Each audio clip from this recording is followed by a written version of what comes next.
আমার কুরবানি, যাকাত, হজ, আমার ব্যবসা বাণিজ্য, চলাফেরা, আমার মরে যাওয়া, আমার যখন তুমি দিয়ে দিলে, আমি আল্লাহ তোমাকে দিয়ে দিব। লা ইন শাকারতুম লাযিদান্নাকুম। বান্দা নিয়ামতের শুকরিয়া আদায় করবি, আমি তোদের নিয়ামত দ্বিগুণ বাড়াই দেব। জোরে বলুন সুবহানাল্লাহ। কারণ আপনাদের চেয়ারম্যান নির্বাচিত, আগের চেয়ারম্যান কে ছিলেন? রবিউল ইসলাম ভাই। এখন বর্তমানে আমার সাদিকুল ভাই। এখানে আল্লাহ পাক তাকে একটি নিয়ামত দিয়েছেন, কথা ঠিক না? এখন এই নিয়ামতের শুকরিয়া আদায় করতে হবে, কথা ঠিক না? ক্ষমতা ফিরাউনের ছিল, নমরুদের ছিল, আবু জেহেলের ছিল, উতবা সাইবার ছিল, ট্রাম ড্রাম সবার ছিল, কথা ঠিক না? কিন্তু আজকে আছে কোথায় ফিরাউন, কোথায় নমরুদ? তাদের ইতিহাস, তাদের মানুষের কথা শুনলে ধিক্কার দেয়, কথা বলে ঠিক না? রাসূল বলছেন এমন কাজ করে যেতে হবে যেই কাজ করলে মানুষ বলবে না হারে অমুক মানুষটা কত সুন্দর, অমুক মানুষটা 5 বছর নির্বাচন করেছে, মানুষটা খুবই ভালো ছিল, এলাকার উন্নয়নের জন্য খুব কাজ করেছে, গরিব দুঃখী মানুষের পাশে দাঁড়িয়েছে, আসলে লোকটা ভালো ছিল। এই দোয়া আল্লাহ রাসূল বলেন, কোন জানাজায় যদি 40 জন 60 80 40 60 80, কোন রাতে আছে 40 60 80 প্রতিবেশী যদি স্থানীয় মানুষ সাক্ষী দেয়, রাসূল বলছেন ওই মানুষটার জন্য আল্লাহ জান্নাত। আর যদি ওই মানুষ, গ্রামের মানুষ যদি সাক্ষী দেয় এর মতন খারাপ বাটপার কেউ ছিল না, তাহলে কবরে যে কি বাম্বু হবে, কি ফাটাবে বুঝতে তো পারছেন, কথা ঠিক কিনা? একটু মহব্বতের সাথে। আর ভাই একটু আগানো যাবে কি? ওয়াজ কিন্তু শুরু হয়নি, মানে ভূমিকা চলতেছিল। ভাই এখন ওয়াজ শুরু হবে। ভাই সামনে আসেন ভাই প্লিজ। আমার দাঁড়িয়ে থাকা ভাইগুলো একটু শোনার ভাইরা একটু বসেন না ভিতরে, অল্প সময়, বেশি সময় কষ্ট দেব না, অল্প সময়। যারা বাইরে আছেন একটু ভিতরে আসুন।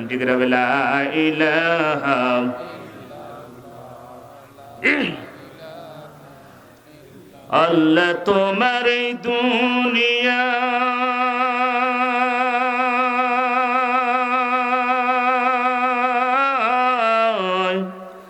আল্লাহ তোমার এই দুনিয়ায় কেউ আসে কেউ চলে যায়, তবু তোমার ভয় কারো কাঁদে না হৃদয়, তবু তোমার ভয় কারো কাঁদে না হৃদয়। লা ইলাহা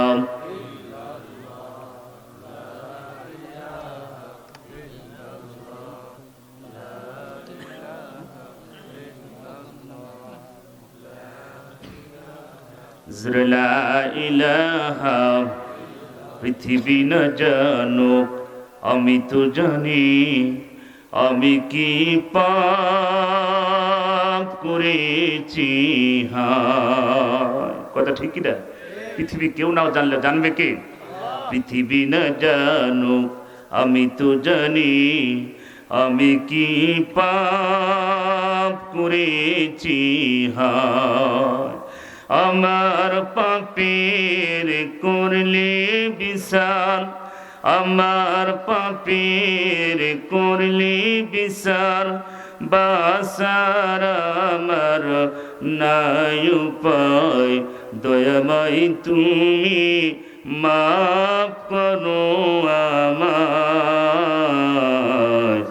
মাফ করো আমায়। সবাই বলেন আমিন, আমিন। আমার ভাইরা, তাহলে আজকের এই ময়দান আমরা এসেছি, বসেছি, আমরা এখন সব জান্নাতি মানুষ। জোরে বলুন সুবহানাল্লাহ। সম্মানিত ভাইরা আমার, যতক্ষণ থাকবো ততক্ষণ ফেরেশতার সওয়াব লিখতে থাকবে, কথা ঠিক কি না? আমরা যদি চলে যাই, আমাদের শ্বাস প্রশ্বাসে নিঃশ্বাসে কড়াই গুন্ডা হিসাব হবে। তা আজকে যতক্ষণ এই ময়দানে আমাদের শ্বাস প্রশ্বাস বাইর হবে, ফেরেশতারা সওয়াব লিখতে থাকবে।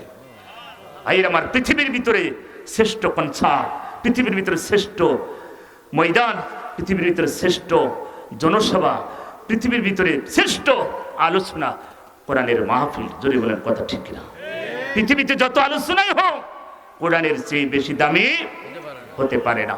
আমার ভাইয়েরা, এই জন্য আজকের এই ময়দান হচ্ছে একটা জান্নাতি পরিবেশ, মানুষ গড়ার ফ্যাক্টরি, যেখানে মাদ্রাসা।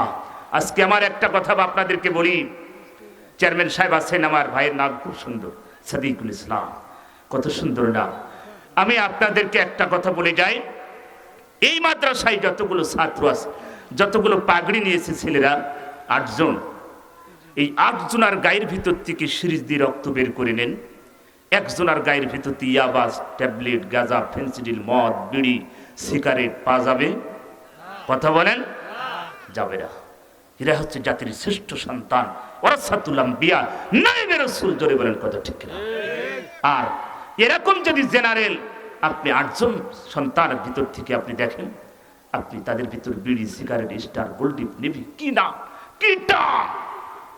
আমি গত কয়েকদিন আগে আমার নেত্রকোনায় মাহফিল ছিল, যেই স্কুলে, সেই স্কুলের 7 জন ছেলে ইয়াবা খাওয়ার জন্য ধরা পড়েছে, ক্লাস 7, 8 এর ছেলেরা। শিক্ষকরা তাদেরকে গ্রেপ্তার করেছে, ধরেছে এবং বাবা মার কাছে, নিজ পুলিশের কাছে দেয় নাই। তাদেরকে বলা হচ্ছে এই সন্তানগুলো মাদকাসক্ত কেমন হয়ে গেছে। আজ সমাজের কয়জন আলেম, কয়জন হাফেজ গাঁজা, ফেন্সিডিলে ধরা পড়েছে, একটাকে দেখাতে পারবেন? এরা হচ্ছে জাতির শ্রেষ্ঠ সন্তান। যেখানে ফ্যাক্টরি আদর্শবান সন্তান তৈরি হয়। আর আজকে আপনার সন্তানগুলো কোথায়? আমি খালি এটা বলছি না খালি আপনার সন্তান মাদ্রাসায় পড়াতে হবে, এটা না। আপনার সন্তানকে ছোট্টকালে কোরআন দিয়ে দিন। বঙ্গবন্ধু এটাই চেয়েছিল, সোনার বাংলাদেশ। কি বাংলাদেশ? জোরে বলেন, কি বাংলাদেশ? সোনার বাংলাদেশ। বঙ্গবন্ধু বলেছে, তার ভাষায়, তার উক্তিতে বলেছে, সোনার বাংলা গড়তে হলে সোনার মানুষ দরকার। কি মানুষ? এখন সোনার মানুষ খুঁজে পাওয়া যাবে? সব চোর চট্টা বাটপার। কথা বলে ঠিক না? জিকে স্বামী, সম্রাট, পাপিয়া, আরে বাবা নাম কি সব, কোটি কোটি টাকা সব বিদেশে, বেগম পাড়ায়। কোন পাড়ায়? কি হাসা কথা না মিশা কথা? কথা বলেন আমার ভাইরা। কোনো রাজনীতি আলোচনা হবে না, আমি কোনো রাজনৈতিক দলের নেতাও না, আর আপনার এলাকায় নির্বাচনও করবো না। নির্বাচন তো হয়ে গেছে, সাদিকুল ভাই চেয়ারম্যান। কথা ঠিক কিনা? কোনো রাজনীতি আলোচনা হবে না আমার সম্মানিত ভাইরা মা। এই জন্য আদর্শবান আপনার সন্তানকে কিয়ামতের ময়দানে, আজকে বৃদ্ধাশ্রম কেন? আপনার বিবেকের কাছে একবার নড়া দেন না কেন? বৃদ্ধাশ্রম তো হয়েছে কেন? ইহুদি, খ্রিস্টান, সব বেজাতিদের কালচার। কথা বলে ঠিক না? তারা বাপ মার ওইভাবেই করে না, তারা রেখে আসে। আর ওটা আমার দেশে চালু হয়েছে, মুসলমানরা আজকে সেটা ব্যবহার করছে। কথা ঠিক না? আপনার সন্তানের হক আপনি আদায় করবেন না, ওই সন্তান আপনার হক আদায় করবে না। কথা ঠিক না? আমি চাঁপাইনবাবগঞ্জে মাহফিলে গেছি। কোন চাপা? যেই বাড়িতে বসে আছে ওই বাড়ির ছেলের নাম রবিন। নাম কি? রবিন। তা আমি ওর সাথে কথা বলছি, ওর 6-7 বছর বয়স। তোর দাদার কয় বিঘে আম বাগান আছে, ও বলছে। হঠাৎ করে একটা ছোট্ট একটা মেয়ে এসে বলছে, ভাইয়া ছবি হচ্ছে, দেখা যাবে? তা আমি বলছি, এই কে রে, নাম কি? বলছে, হুজুর প্রেমী। নাম কি? নাম কি? প্রেমী। এ তো বড় হলে প্রেম করবে। কথা ঠিক না? আপনার মেয়ের সন্তানের একটা রসুল বলছেন একটা সুন্দর নাম রাখো। পৃথিবীতে আসার পরে 7 দিনের ভিতরে তার একটা সুন্দর নাম রেখে দাও। আমাদের নাম ইতি ফিতি, ট্যাঙ্কি ফ্যাঙ্কি, নাম কি সব? কথা ঠিক না? নাম আছে সিজার। আমার কুষ্টিয়া মিরপুরের নাম হচ্ছে জাকারি হোসেন পিস্তল। নাম কি? চেয়ারম্যান হয়েছে, জনগণ দেখছে, দিলেও গুলি খাবো, না দিলেও গুলি খাবো, তো ভোট দেওয়াই দরকার। কথা ঠিক না? জাকারি হোসেন পিস্তল, আমার কুষ্টিয়া মিরপুর থানা। আমার ভাইরা চিন্তা করুন। আবার আমার কুষ্টিয়ার বণিক সমিতির সাধারণ সম্পাদক যিনি দাঁড়িয়েছেন, বড় বাজারের নাম হচ্ছে মাহমুদুল হাসান টিসু। টিসু কোথায় ব্যবহার করেন? নাম খুঁজে পাই না। চিন্তা করেন। এই জন্য নাম রাখছে প্রেমী। যা এখানে ছবি হয়। কাছে হুজুর আপনিও আসেন, আমরা আস্তাগফিরুল্লাহ সব বরাস করেছি। তো তখন ওই রবিন বলছে, এই প্রেমী কি ছবি হচ্ছে? বলছে কুপা শামসুল। কি শামসুল? এখন এই ছোট্টকালে যদি এই ছেলে মেয়ে কুপা শামসুল দেখে, এই বড় হলি বাপ মাকে কুপাবে না, ওকে আপেল খাওয়াবে? কথা বলেন। আপনার সন্তানকে ছোট্টকালে আপনি পিস্তল কিনে দিচ্ছেন, কি শেখাচ্ছেন? পিস্তল দিতে। কথা ঠিক না? আপনার সন্তানের হাতে বড় বড় ছুরি দিচ্ছেন, কি শিক্ষা দিচ্ছেন এটা দিয়ে? এই সন্তান পিস্তল চালানো শিখছে, অস্ত্র চালানো শিখছে ছোটকাল থেকে। ওর ব্রেনে যা ঢুকবে তাই সেটা গ্রহণ করবে। কথা বলে ঠিক না? বঙ্গবন্ধু এটাই চেয়েছিল, এই জাতি চোর আর চোর ডাকাত, এই দেশের কিভাবে চোরকে ভালো করা যায়। এই জন্য তিনি চিন্তা করলেন, রাত জেগে গবেষণা করে ইসলামী ফাউন্ডেশন তৈরি করলেন। এই জাতি যদি ছোট্টকালে কোরআন পড়ে, ইসলামী ফাউন্ডেশনে বড় মানুষ পড়ে না ছোট মানুষ পড়ে?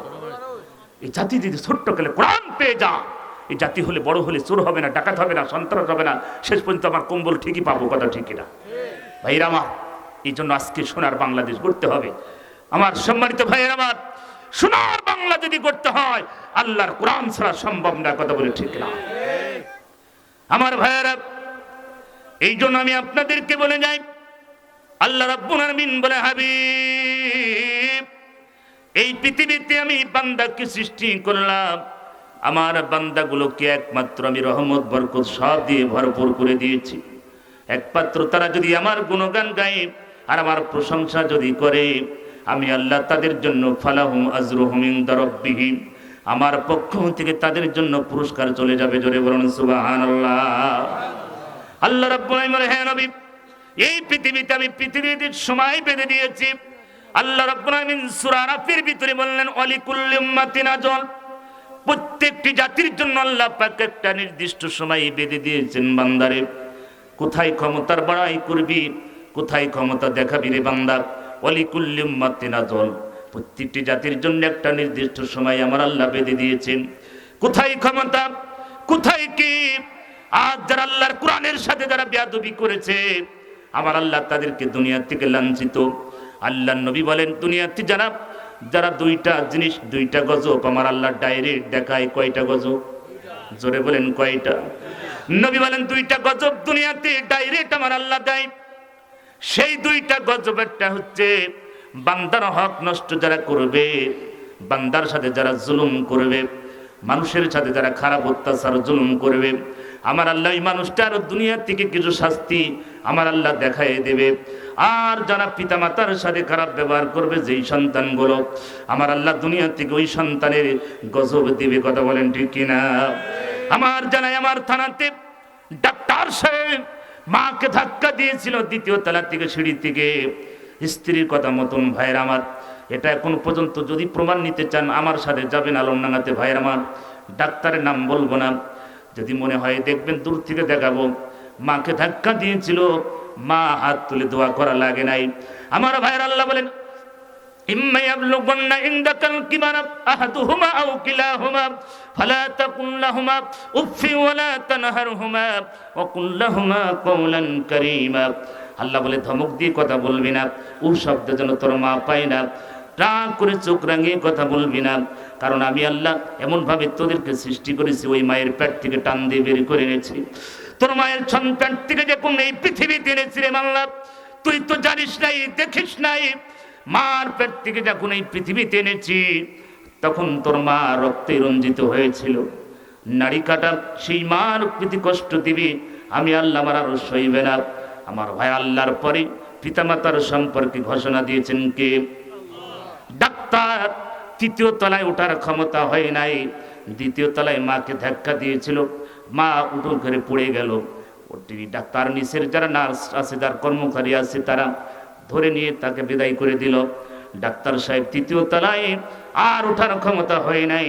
ডান পা আর বাম পা, ভাইয়ের আমার, এখন পর্যন্ত এরকম নিয়ে ডান পা আর বাম পা, এখন বাম হাত দিয়ে প্রেসক্রিপশন করে। আমার ভাইয়েরা, কত ডাক্তার দেখালো, ডাক্তারের মালিক কে? এই জন্য আমি আপনাদেরকে বলি, এই দুনিয়ায় আপনি যতক্ষণ সময় পাবেন, অল্প সময়ের ভিতরে যদি আমার আল্লাহকে ডাকেন, আমার আল্লাহ রাব্বুল আমিন বলেন, বান্দারের সময় তোকে বেঁধে দিয়েছে। ওয়ালিকুল্লি উম্মাতিন আজাল, অল্প সময় তোর জন্য এই পৃথিবী যদি তুই একটু মেনটেন করে আসতে পারিস, ফাইজা জা আজালুহুম লা ইস্তাখিরুনা সাআতাও ওয়া লা ইস্তাকদিমুন, একটা সেকেন্ড, একটা মিনিট তোর জন্য আগানো যাবে না, পিছানো যাবে না। কথা বলে ঠিক না? কারোর জন্য আগানো যাবে না, পিছানো যাবে না। এই বাংলাদেশের আপনারা 9টা বছর যিনি চালিয়েছিলেন, জাতীয় পার্টির চেয়ারম্যান হুসাইন মোহাম্মদ এরশাদ, পৃথিবী থেকে আউট হয়েছে কি হয় নাই? কথা বলেন। তিনি তো ক্ষমতার ছিল, কিন্তু আমার আল্লাহ একটা নির্দিষ্ট সময় বেঁধে দিয়েছেন, বান্দা এই সময়ের ভিতরে চলে যেতে হবে। এই বাংলাদেশে কত এমপি, কত মন্ত্রী, কত চেয়ারম্যান, কত শিল্পপতি দুনিয়া থেকে আউট হয়ে গেল। কথা ঠিক না? কিসের ক্ষমতা, কিসের বড়াই? আল্লাহ বলেন, বান্দার ওয়ালিকুল্লি উম্মাতিন আজাল, প্রত্যেকটি জাতির জন্য আমি একটা নির্দিষ্ট সময় বেঁধে দিয়েছি। বান্দা, বেশি লাফালাফি করিস না, অহংকার করিস না। অহংকারের মালিক জোরে বলেন কে? আরো জোরে বলেন কে? অহংকারের মালিক আমার আল্লাহ। এই পৃথিবীতে যারা অহংকার করেছিল, আমার আল্লাহ তাদেরকে ধ্বংস করে দিয়েছেন। কথা বলেন। আল্লাহর পয়গম্বর সুলাইমান আলাইহিস সালাম একটু মনের ভিতরে একটু অহংকার এনেছিল। অনেক লম্বা ঘটনা, সূরা কাফের ভিতরে তাফসীরের ভিতরে আসছে। আমার ভাইয়েরা, অল্প সীমিত কিছুটা মনের ভিতরে একটু পোষণ করেছিল। একজন গরিবের মেয়ে আমাকে বিবাহের প্রস্তাব দেয়, আমি এদেশের বাদশা, অর্ধেক জাহানের বাদশা আমি, আর একজন গরিবের জেলের মেয়ে আমাকে বিবাহের প্রস্তাব দেয়, এটাকে মেনে নেওয়া যায়? আসলে তো কেমন কেমন হয়, কথা ঠিক না? এখন একজন মন্ত্রীর ছেলে যদি বস্তিখানার মেয়ে যদি অ্যাপ্লাই করে, এটা কেমন যেন হয়, কথা ঠিক না? কিন্তু অহংকার আমার আল্লাহ পছন্দ করে না, কথা বলে ঠিক না? সম্মানিত ভাইয়েরা, আল্লাহর পয়গম্বর সুলাইমান আলাইহিস সালাম বয়স হয়ে গেল, দাউদ আলাইহিস সালাম চলে গেলেন, তখন সিংহাসনে বসলেন। তার মন্ত্রী এমপি তার যখন সেনাপতিরা বলছেন, হুজুর আপনার তো বিবাহর বয়স হয়ে গেছে, আপনি বিবাহ করবেন না? তো বলছে, আমার কি বিবাহ বয়স হয়ে গেছে? হ্যাঁ হয়েছে। তো তাহলে তোমরা পাত্র দেখো। তখন পাত্র দেখবে, তখন মন্ত্রী এমপিরা বলছে যে হুজুর আপনার মেয়ের কন্ডিশন, কোয়ালিটি কি হবে, কেমন হবে? আল্লাহর পয়গম্বর সুলাইমান আলাইহিস সালাম বলছেন, প্রথম হচ্ছে তার কোয়ালিটি হবে, তিনি শিক্ষিতা হতে হবে, সুন্দরী হতে হবে, আমানতদারি হতে হবে, বংশমর্যাদা থাকতে হবে, তাকওয়া থাকতে হবে। 5টি কোয়ালিটি দিয়ে দিল। পুরা রাজ্যের ভিতরে ঘোষণা শুরু হয়ে গেল, আল্লাহর পয়গম্বর সুলাইমান আলাইহিস সালাম বিয়ে করবেন। মেয়ের কন্ডিশন 5টা। কয়টা? কোয়ালিটি 5টা লাগবে। পুরা রাজ্যে তছনছ করে খোঁজা শুরু হয়ে গেল। এরম কোয়ালিটির মেয়ে কোথাও খুঁজে পাওয়া যাচ্ছে না। সব মন্ত্রী এমপিরা মাথা ছাপিয়ে বসে, হুজুর আপনি যে কন্ডিশন দিয়েছে, এ তো হেরিকান ধরি খুঁজে পাওয়া যাচ্ছে না, কি করা যায়? আল্লাহু আকবার। আবার ভাই, এমন মেয়ে আছে কিনা? আছে কিনা? আমার অহংকার আমার আল্লাহ চয়েস করে না। আজ বাংলাদেশে অহংকার করেছিল আমার সাদেক ভাই, সাদেকুল ভাই, আমি আপনাকে দোয়া করে দিয়ে যাব আজকে। আপনাকে 5টা বছর আমার আল্লাহ সম্মান দিয়েছে, জনগণের হক আদায় করবেন, আমার আল্লাহ আবার আপনাকে ক্ষমতা দিবে, কথা বলে ঠিক না? আর করবেন না, অবস্থা আপনার খারাপ হয়ে যাবে, কথা ঠিক না? আজ যে কুরআনের সাথে বেয়াদবি করেছে, 72-এর সংবিধানে ফিরে যেতে চেয়েছিল, সে এখন নিজেই গর্তের ভিতরে ফিরে চলে গেছে, কথা ঠিক? মাননীয় প্রধানমন্ত্রীকে কোটি কোটি সালাম, দোয়া। কারণ প্রধানমন্ত্রীর একটা কথা আছে, বাক্য আছে, আমি মাঝে মাঝে বলি, প্রধানমন্ত্রী বলে আমি ধরি না, ধরলেও ছাড়ি না। আমার আল্লাহ সেটা বলছে যে ইন্না বাতশা রাব্বিকা লাশাদীদ, আমার ধরা কঠিন, আমার পাকড়াও কঠিন, আমি যাকে ধরি গোষ্ঠী সহকারে শেষ করি, কথা ঠিক কিনা? বিসমিল্লাহ থাকবে না, রাষ্ট্রধর্ম ইসলাম থাকবে না, তোমার এটা কি দাদার দেশ, কথা বলে ঠিক কিনা? আমার ভাইরা এমন পাগলামো শুরু করছে, শেষ পর্যন্ত বলছে আমি যা করি যা বলি সব মাননীয় প্রধানমন্ত্রীর কাছে শুনি বলি। আচ্ছা এটা পাগলামো কথা না? মাননীয় প্রধানমন্ত্রী দেখলো মান সম্মান তো গেল, শেষ পর্যন্ত তার মন্ত্রীর থেকে আউট। ওবায়দুল কাদের সে বলছে দল থেকে তাকে অব্যাহত দেওয়া হবে। কোথায় তোমার ঠিকানা, কোথায়? বিদেশে গেলে পেরালে পারলে না, বিমান আবার তোমাকে নিয়ে ঢেলে দিল, উত্তরায় পালিয়ে থাকলে এখন কোথায়? এই জন্য ক্ষমতার বাহাদুরি করা যাবে, জোরে বের করা যাবে? সব ক্ষমতার মালিক কে? আমার ভাই, পীরগঞ্জের ভাইরা, আমার আল্লাহ বলছে ইন্না বাতশা রাব্বিকা লাশাদীদ, আমার পাকড়াও কঠিন, আমি যাকে ধরি তাকে শেষ করে দিই, কথা বলে ঠিক কিনা? সম্মানিত ভাইয়েরা আমার, কষ্ট হচ্ছে আপনাদের? কষ্ট হচ্ছে? সম্মানিত ভাইয়েরা আমার, আল্লাহর পয়গম্বর সুলাইমান আলাইহিস সালাম, আল্লাহর পয়গম্বর সুলাইমান আলাইহিস সালাম ঘোষণা দিয়ে দিল, কোথাও রাজ্যের ভিতরে খুঁজে খুঁজে পাওয়া যায় না। এই আওয়াজটা চলে গেল জেলের মেয়ের কানের ভিতরে, কিন্তু জেলের মেয়ের ভিতরে তাকওয়া ছিল, আমানতদারি ছিল, শিক্ষিতা ছিল, পর্দাশীল, সুন্দরী ছিল, কিন্তু একটা দিকে মার খেয়ে যায়। ধনাঢ্য চেয়েছিল, বংশমর্যাদা ভালো চেয়েছিল, ওইটাই তো মার খেয়ে যাচ্ছে। 4টা গুণী তার ভিতরে আছে। জেলের মেয়ে সুন্দর করে চিঠি লিখলেন রাজ দরবারের প্রসাদের আজকের চেয়ারম্যান, এদেশের প্রেসিডেন্টের কাছে, আল্লাহর পয়গম্বর সুলাইমান আলাইহিস সালামের কাছে, আপনি যে কোয়ালিটি গুলো চেয়েছেন সব আমার ভিতরে আছে। এটি জেলের মেয়ে, অমুক প্রদেশে অমুক জায়গায়। আল্লাহর পয়গম্বর সুলাইমান আলাইহিস সালাম সিংহাসনে বসে আছে, উজির নাজিররা, তার সেনাপতি দলপতিরা আল্লাহর পয়গম্বরের সামনে চিঠিটা যখন দিয়েছেন, দেওয়ার সঙ্গে সঙ্গে আল্লাহর পয়গম্বর চিঠি পড়তেছেন, আনন্দই পড়ছেন। শেষ পর্যন্ত ইতি যখন জেলের মেয়ে দেখলেন, সঙ্গে সঙ্গে তার মনটা ভার হয়ে গেল। তিনি চিন্তা করেন, এত বড় পার কোথায় পেয়েছে, জেলের মেয়ের মতন একজন মেয়ে আমার বিবাহের প্রস্তাব দেয়, এত বড় ক্ষমতা, এত বড় পার, এটা মনের ভিতরে আসছে। আসার সঙ্গে সঙ্গে আমার আল্লাহ তিনি নারাজ হয়ে গেছেন, পয়গম্বর রে, আমি ওকে জেলের মেয়ে বানিয়েছি, গরিব বানিয়েছি, তোমাকে ক্ষমতা দিয়েছি, এটাই ভেবো না যে আমি ইচ্ছা করলে ওকে ক্ষমতা দিতে পারতাম, আমি ইচ্ছা করলে ওটাকে জেলের মেয়েকে আমি ক্ষমতা দিতে পারতাম, রানী বিলকিসের মতন ধনী বানাইতে পারতাম, কিন্তু করি নাই, তোমাকে দিয়েছি, তুমি অহংকার করো না। আল্লাহর পয়গম্বর মনের ভিতরে এতটুকু আসার কারণে আমার আল্লাহ শেষ পর্যন্ত আল্লাহর পয়গম্বরকে ওই জেলের বাড়িতে ভাইয়ের আমার শ্রমিক হিসাবে খাটিয়েছেন। ইতিহাস আপনাদের জানা আছে কি তা জানি না, লম্বা ঘটনা, অনেক লম্বা ঘটনা আমার ভাইয়েরা। আমি ওটা বোঝানোর আমার ওটা কাহিনী বলার নাই, আমি বোঝাচ্ছি অহংকার যদি আপনার ভিতরে আসে সেটা কি হবে। শেষ পর্যন্ত আল্লাহর পয়গম্বর সুলাইমান আলাইহিস সালাম তিনি বুঝতে পেরেছিলেন। একটু জিগরা বেলা ইলাহা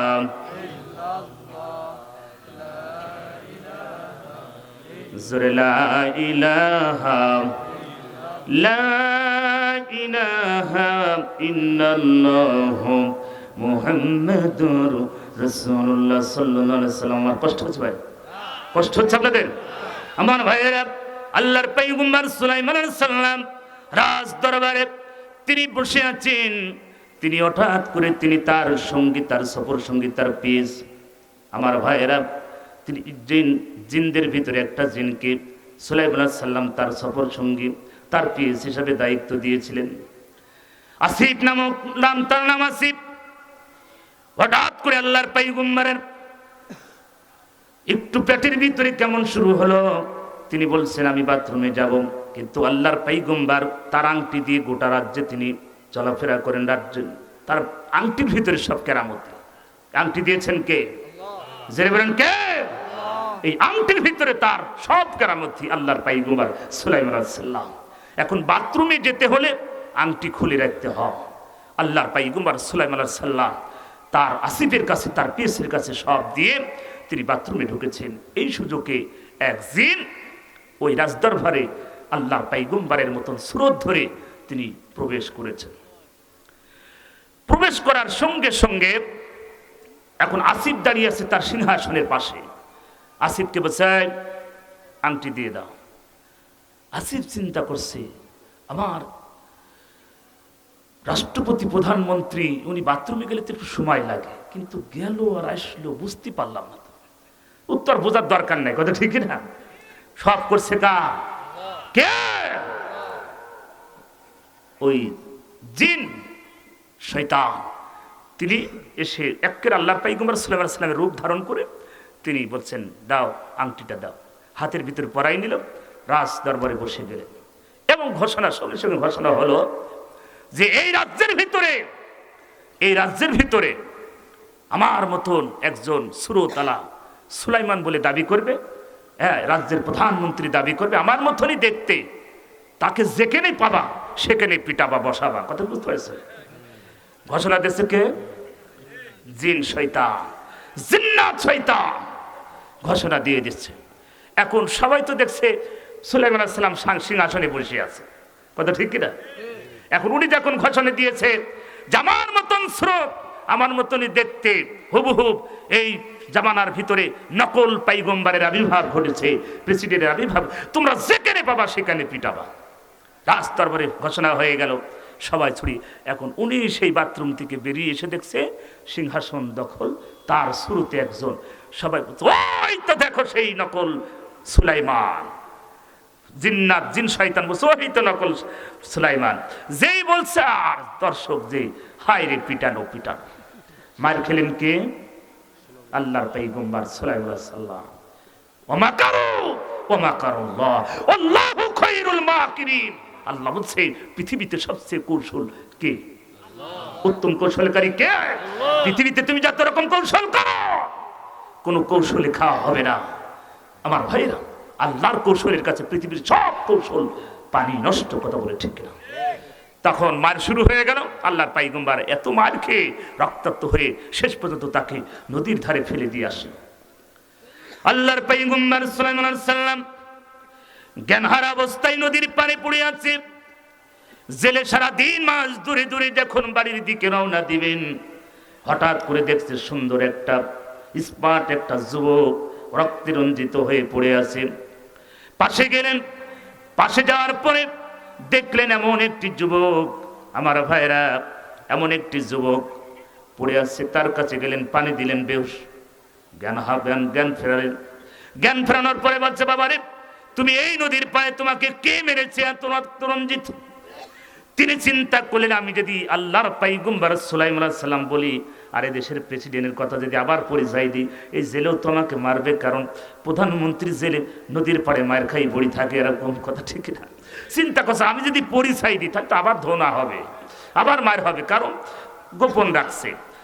জেলে বলছে, বাবা তুমি আমার বাড়িতে চলো, তারপরে তুমি সুস্থ হওয়ার পরে তুমি বাড়ি চলে যেও। জেলে তারপর নিয়ে আসলেন, নিয়ে আসার পরে তাকে সুস্থ করলেন। দিন দিন তখন সুস্থ হওয়ার পরে তিনি চিন্তা করছে, যাবো কোথায়? এই রাজ্যের ভিতর তো আমার কোথাও জায়গা নাই, আর আমি যদি বলি আমি তোমাদের সেই পয়গম্বর সুলাইমান, জনগণ তো আবার পিঠাবে, কথা ঠিক না? তো বলছে না, এখানেই থাকি, দরকার নাই খাম রাজ্য, আমার দরকার নাই, জেলের বাড়িতে থাকি, কাজকর্ম খাই এখানে। জেলে বলছেন, বাবা অনেক দিন হয়ে যাচ্ছে, তুমি যদি মনে করো আমার সাথে তুমি একটু কাজকর্ম করবো, নদীতে মাছ ধরবো, তুমি যদি মনে করো, হ্যাঁ সমস্যা নাই।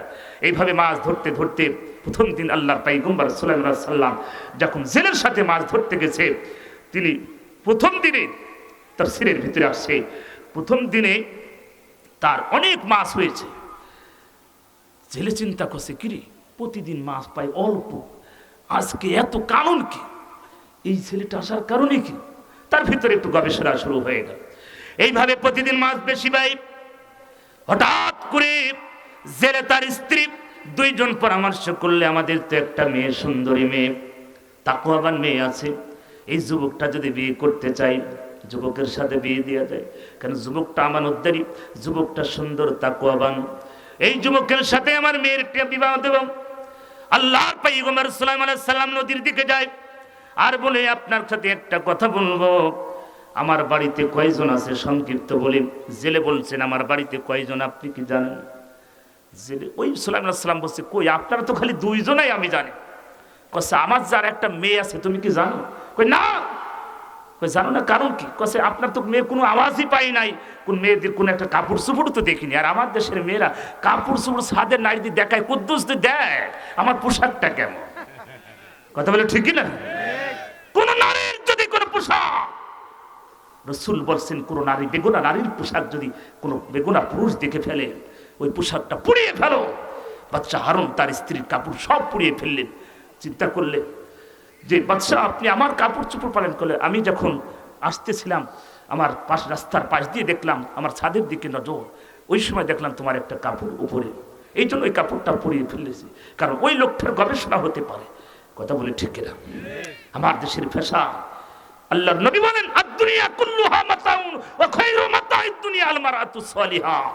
গোটা পৃথিবীর সব সম্পদের তুলনায় একজন নেককারের স্ত্রীর সম্মান আমার আল্লাহর কাছে বেশি। জোরে বলেন সুবহানাল্লাহ।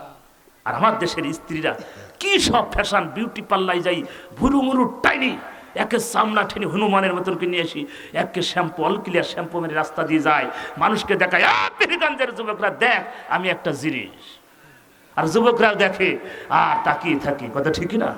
ও যুবক, ওই চোখ তোমাকে ওটা দেখার জন্য তৈরি হয় না, তোমার চোখ আমার আল্লাহ দিয়েছেন আল্লাহর কোরআন পড়ার জন্য। কথা বলে ঠিক না? তাহাজ্জুদের নামাজ পড়ে চোখ দিয়ে পানি ফেলো, জাহান্নামের আগুন তোমার জন্য হারাম হয়ে যাবে। কথা বলে ঠিক না? যুবক, তোমাদেরকে একটা কথা বলি, কোন মেয়ের পেছনে ঘোরার দরকার না, আল্লাহর পথে আসো, কোরআনের পথে আসো, রসুলকে মেনে নাও। মেয়ের বাপ পর্যন্ত, মেয়ে তো ঘুরবে, মেয়ের বাপ পর্যন্ত তোমার পেছনে ঘুরবে। কথা ঠিক না? আমার ভাইয়েরা, এই জন্য আল্লাহ কোরআনের সাথে থাকলে সম্পর্ক। আল্লাহর পয়গম্বর সুলাইমান আলাইহিস সালাম বলেন, আমি তো জানি আপনারা দুইজন, আপনার মেয়ে আছে আমি জানতাম না। সঙ্গে সঙ্গে চিন্তা করলেন, এত সুন্দর একটা তাকওয়াবান যে মেয়েটির জেলে তার স্ত্রীর সাথে পরামর্শ করছে, বসে ছেলেটির সাথে বিয়ে দিলে ভালোই হয়, কিন্তু স্ত্রীর মাথার ভিতরে হঠাৎ করে চিন্তা আসলো, হায় রে, ওই ছেলেটা যদি ভালোই হবে তাহলে মার খেয়ে নদীর ধারে কেন পড়েছিল? কথা ঠিক না? বাপ পা খারাপ না হলে তোরা মায়ের খাই পড়ে থাকা কথাটা। ভালো মানুষ এখন বর্তমান ভালো মানুষরাই মায়ের খায়, কথা ঠিক না? আর চোরচুট্টা ডাকাত জামার বোতাম খুলে দিয়ে বেরিয়ে বেড়ায়, কথা ঠিক না? আমার ভাইরা চোরচুট্টা ডাকাতের সন্ত্রাসের জন্য আজ জেলখানা, কিন্তু আজকে তারা না, তারা বাইরে আর ভালো মানুষগুলো সব ভিতরে, কথা ঠিক না? আমার ভাইরা মরতে হবে। আল্লাহ বলছে অলিকুল্লি উম্মাতিন আজর, প্রত্যেকটি জাতির জন্য একটা নির্দিষ্ট সময় আমি তোমাকে পার দিয়েছি, অপব্যবহার করো না, কথা ঠিক কিনা? পৃথিবীর ইতিহাস শিক্ষা নিতে হবে ওখান থেকে। আল্লাহর পয়গম্বর সাল্লাল্লাহু আলাইহি ওয়াসাল্লাম তাহলে কি করবে? জেলে চিন্তা করলে স্ত্রী তো আর বোঝানো যাচ্ছে না, স্ত্রী তো রাজি হলো না। শেষ পর্যন্ত বাজার থেকে সুন্দর সুন্দর কাপড় মিষ্টি খাবার দাবার কিনে নিয়ে স্ত্রীকে দিচ্ছে। বিবিরে, তোমার জন্য এত সুন্দর খাড়ি নিয়ে এসে দিলাম। স্ত্রী খুশি হয়ে গেল, খাবার নিয়ে এসে মুখে খাওয়াচ্ছে, স্ত্রী খুব খুশি। এখন জেলে চিন্তা করছে স্ত্রী যেভাবে পাম্পটি দিয়ে এই যে মানে মেয়েটার সাথে বিয়ে দেবো ওই ছেলেটা, কিন্তু স্ত্রী রাজি হচ্ছে না, ওই যে মায়ের খাই পড়িয়ে আছে, ওইটাই তার সমস্যা। শেষ পর্যন্ত স্ত্রী বলছে কি এত এত মহব্বত ভালোবাসা এতদিন তো দেখিনি, আজ তুমি এত শাড়ি এত কিছু করছে। বেবি আসলে না, তোমাকে ভালোবাসি, ইনকাম বেশি হচ্ছে এই জন্য। স্ত্রী বলছে না, তোমার কোনো মতলব খারাপ মনে হচ্ছে। তো শেষ পর্যন্ত মতলব কিছুই না, ওই মানে আমি চাচ্ছি মেয়েটা ওই ছেলেটার সাথে দিলে কেমন হয়। কছে ও এত ধরে প্যাঁচপুচ মারি নিয়ে এসে এই পর্যন্ত, তা তুমি যখন রাজি তখন আমি আর কি করে দাও। আল্লাহর পয়গম্বর সুলাইমান আলাইহিস সালামের সাথে মেয়েটির কথা যখন বলা হলো, সুলাইমান আলাইহিস সালাম চিন্তা করছে এত দিনদার, এমন আমলি, এমন নেককার স্ত্রী, কিন্তু সুলাইমান আলাইহিস সালামের মেয়েটি চিন্তা করছে না আমার বিবাহ হবে আল্লাহর পয়গম্বরের সাথে। কথা বলেন ঠিক কিনা? তার চিন্তা গবেষণা, তার ধ্যান সব আল্লাহর পয়গম্বরের সাথে।